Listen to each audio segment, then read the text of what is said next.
बिस्मिल्लाहिर्रहमानिर्रहीम। अस्सलाम वालेकुम मलगरो। د رحمان بابا د شاعرۍ نړیواله پیژندنه. د رحمان بابا شاعري نن سبا په ټوله نړۍ کې شتون لري. د رحمان بابا د شاعرۍ همغږي ژباړن رابرټ سیمپسن چې د رحمان بابا دیوان ژباړنه کړې ده، هیله لري چې دا ژباړه به د رحمان بابا شاعرۍ لویوالی په ټوله نړۍ خوره کړي. په دې کتاب کې د رحمان بابا د ژوند په اړه 4 فصلونه شامل دي چې د هغو کسانو سره مرسته کوي چې څوک د صوفي افکارانو په اړه کم پوهیږي. د رحمان بابا شاعرۍ ته په کتلو سره دې نتیجې ته موږ رسیږو چې رحمان بابا پیدا شوی هم د شاعرۍ دپاره و او د خپلې ابدي ژوند له لارې یې ځان سره د شعرونو ډالۍ موږ ته راوړې وه. لوستونکي د رحمان بابا په شعرونو تر هغه وخت نه پوهیږي تر څو چې دوی په خپل ځان کې د احساس نه پیدا کړي چې د رحمان بابا شاعرۍ لوستل په حقیقت کې زما فکر دی. د دې په وجه د رحمان بابا په کلام پوهېدل ډېر سخت وي، خو چې کله یې په شاعرۍ څوک پوهه شي نو د لوستلو سره سمدستي داسې ورته لګي لکه چې رحمان بابا زړه د دوی سره خبرې کوي. لوستونکي حیران شي چې یو کتاب چې 300 کاله مخکې لیکل شوی خو بیا هم د نن ورځې احساسات او فکرونه لري. داسې ښکاري چې د رحمان بابا کتابونه د نننۍ ادب د اړتیا لپاره لیکل شوي دي. رحمان بابا مشکله شاعري په داسې ډول لیکلې ده چې په شاعرۍ پوهه سړی یې سمدلاسه معنا زده کولی شي. رحمان بابا هر اړیزه موضوع په ساده اصطلاح سره بیان کړی دی. رحمان بابا د انسان د حرص په مقابل کې مبارزه کړې او په خپلو اکثرو شعرونو کې حرص ته یو شیطانی عبادت ویلی دي. چاپ شوی کال د رحمان بابا د شعرونو ټولګه چې د رحمان بابا دیوان په نوم یادېږي ډېر زیات شعرونه لري او زیات شعرونه یې مورنۍ ژبه پښتو کې لیکل شوي دي. د رحمان بابا دیوان تر 1828 کال پورې په پورا نړۍ کې خور شوی و. د دې دیوان 25 نه زیات اصلي په لاس لیکل شوی کاپۍ د نړۍ په مختلفو کتابتونو کې ویشل شوي دي. په لاس لیکل شوی 10 کاپۍ او نقلونه په پېښور کې د پښتو اکیډمۍ کې، 4 یې په برطانوي کتابتون کې او 3 یې د پیرس نېشنل کتابتون کې، 100 کاپۍ یې د منچسټر په یو کتابتون کې، 100 کاپۍ یې د اکسفورډ په کتابتون کې او 100 کاپۍ یې د علیګړ په پوهنتون کې پرتې دي.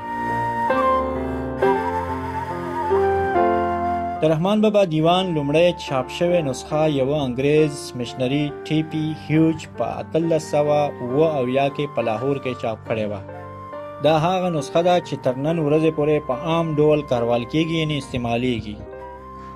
د رحمان بابا عرس مبارک.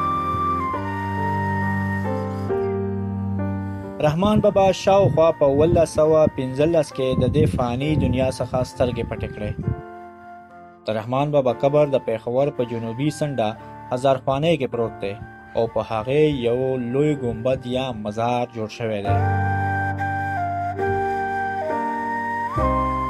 هر کال د اپریل په 4مه نیټه د پاکستان او افغانستان له بیلو بیلو برخو څخه خلک د رحمان بابا عرس مبارک د لمانځلو لپاره ورځي. د عرس په دوران کې نامتو شاعران رحمان بابا په شعرونو کې سره یادوي او مېلمنو دپاره او بېکوره کسانو لپاره 2 وخته لنګر کې ډوډۍ ورکیږي. د شاعرۍ او د لنګر سره سره د رباب او د صوفي موسیقۍ غونډه هم کیږي. په کال 2009 کې د مارچ په 5مه نیټه وسلوالو د شتګردو په پېښور کې د رحمان بابا په مقبرې باندې چاودنه وکړه. د دې چاودنې په وجه د رحمان بابا په کمپلیکس کې د هغه قبر، د جومات دروازې او هلته کینټین ویجاړ شو. پولیس والا بیان کې وویل چې برید کوونکو د مقبرې د ستونو په شاوخوا کې چاودونکي توکي یعنی بمونه تړلي وو په غرض د دې چې د مقبره مکمله لاندې شي او په مکمله توګه ویجاړه شي. خو خدای تعالی د رحمان بابا مقبره د مکمل تباه کېدلو نه بچ کړه. د زیارت لپاره د رحمان بابا مقبره په 2012 کې د جوړېدو نه پس بیا خلاصه شوله. د صابر روحان صاحب یو کلام واورئ چې صابر روحان صاحب پکې د رحمان بابا په مزار چودنې کیسه داسې شړلې ده: هندوان که غوښې د انسان سیزي خو مړی سیزي، هندوان که غوښې د انسان سیزي خو مړی سیزي، زمون په وطن کې خلک لګیا ژوندي وګړي سیزي.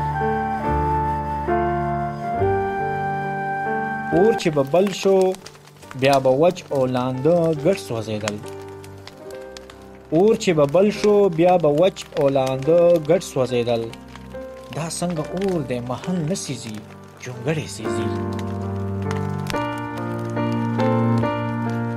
منصوري غاړې ته به ټول وړي زرزري هارونه، منصوري غاړې ته به ټول وړي زرزري هارونه، ظالم لاسونه به پرې کېږي خلک پړې سیزي.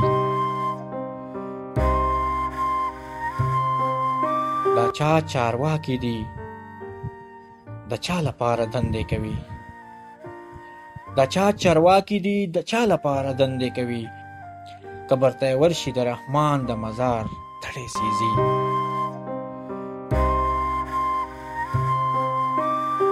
پر ځمکه جوړې دي بیډوله ورته بدې ښکاري، پر ځمکه جوړې دي بیډوله ورته بدې ښکاري، روحانه ځکه ماڼیوال د کوټې خړې سیزي، روحانه ځکه ماڼیوال د کوټې خړې سیزي. د چا چارواکي دي د چا لپاره دندې کوي، قبر ته ورشي د رحمان د مزار دړې سیزي، د رحمان د مزار دړې سیزي دړې سیزي. والسلام.